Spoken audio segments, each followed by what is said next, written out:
Assalamualaikum warahmatullahi wabarakatuh. Halo sahabat Al-Quran, jumpa lagi dalam program Mesra mengenal surah Al-Quran selama Ramadan. Di hari yang ke-27 ini, kita akan berkenalan dengan surah An-Naml.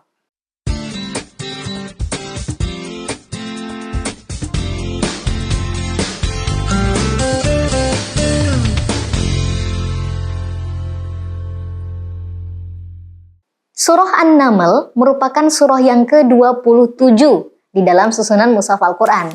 Nah, surah ini termasuk kelompok surah Makkiyah yang terdiri atas 93 ayat. Selain digunakan dalam Mushaf Standar Indonesia, nama An-Naml ini juga ternyata digunakan dalam berbagai mushaf di negara-negara muslim, seperti Maroko, Tunisia, Libya, Mesir, Arab Saudi, Iran, dan juga Pakistan.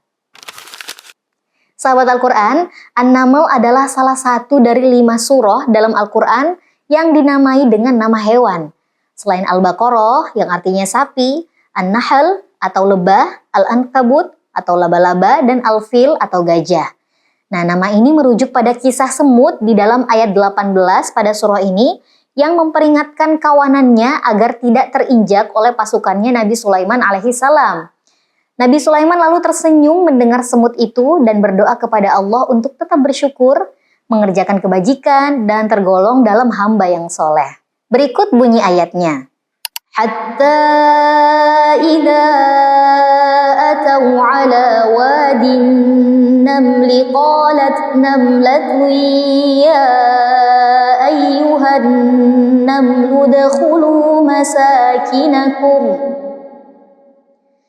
Ya ayyuhan namlu dakhulu masakinakum la yahtimannakum Sulaiman wa junuduhu wa hum la yash'urun. Hingga ketika sampai di lembah semut, Ratu Semut berkata, "Wahai para semut, masuklah ke dalam sarangmu, agar kamu tidak diinjak oleh Sulaiman dan bala tentaranya." Sedangkan mereka tidak menyadarinya.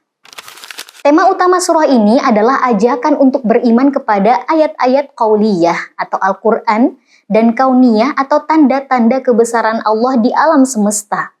Nah, kisah semut dalam surah ini menjadi salah satu bukti kebesaran Allah serta ajakan untuk bersyukur atas berbagai nikmat Allah Subhanahu wa Ta'ala.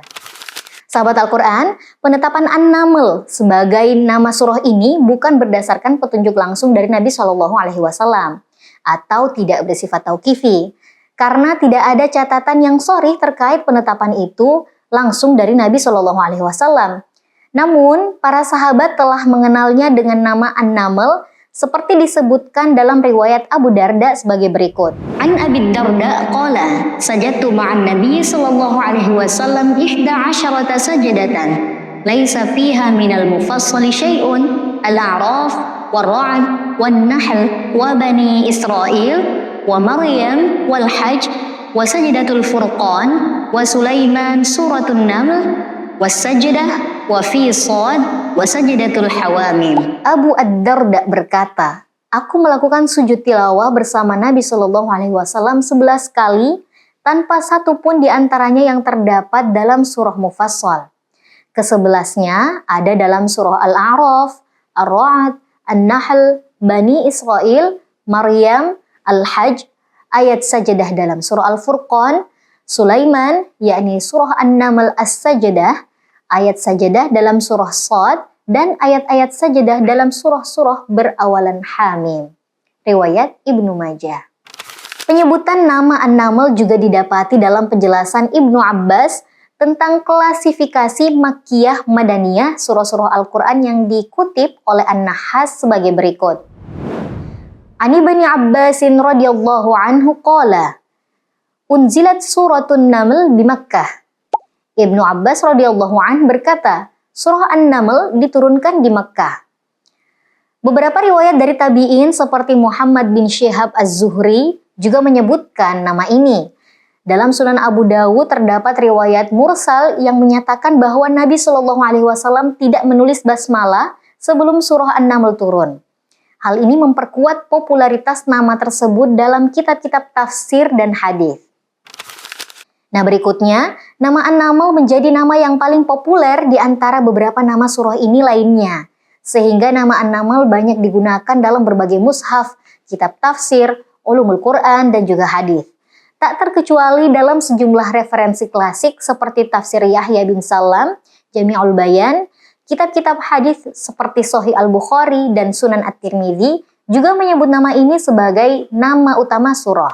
Sahabat Al-Quran, selain An-Naml, surah ini juga memiliki beberapa nama lain sebagai berikut. Yang pertama, Sulaiman. Nama ini disebutkan oleh As-Sakhawi dalam Jamalul Qurra, As-Suyuti dalam Al-Itqan, Al-Alusi dalam tafsirnya, dan Al-Mukhallalati dalam Al-Qaulul Wajiz. Sulaiman sebagai nama lain dari surah ini bukan karena nama Nabi Sulaiman tidak dijumpai pada surah lainnya. Sebagai tambahan informasi, dalam Al-Quran, kata Sulaiman ini ternyata disebutkan sebanyak 16 kali dalam 7 surah yang berbeda. Yakni yang pertama surah Al-Baqarah sebanyak 1 kali, surah An-Nisa 1 kali, kemudian Al-An'am juga 1 kali, Al-Anbiya ada sebanyak 3 kali, kemudian An-Naml 7 kali, kemudian Saba 1 kali, dan juga surah Shad 2 kali. Nah, nama Sulaiman ini telah dikenal sejak zaman sahabat, tetapi kurang populer dibandingkan dengan kata An-Naml, sehingga nama Sulaiman tidak banyak digunakan dalam mushaf ataupun kitab tafsir. Kemudian yang kedua, Tosin atau Tosin An-Naml. Nama ini berasal dari huruf muqatta'ah yang mengawali surah ini. Penamaan ini sejajar dengan surah lain yang diawali huruf tertentu, seperti Toha dan juga Yasin. Nama ini telah dikenal sejak zaman tabi'in, sebagaimana disebutkan dalam riwayat Al-Baihaqi. Kemudian yang ketiga, Al-Hudhud, disebut oleh Abu Bakar bin Al-Arabi dalam Ahkamul Quran, merujuk pada kisah burung hudhud yang ada dalam kisah Nabi Sulaiman di surah ini. Namun, nama ini tidak ditemukan dalam riwayat sahabat maupun tabi'in dan lebih bersifat ijtihadi. Wallahu a'lam bishawab. Sahabat Al-Quran, demikianlah pembahasan kita pada hari ini mengenai surah An-Naml, dan insya Allah kita akan lanjutkan lagi esok hari. Jangan lupa ikuti terus program ini dalam 1 hari mengenal 1 surah, 1 langkah lebih dekat dengan Al-Quran. Wassalamualaikum warahmatullahi wabarakatuh.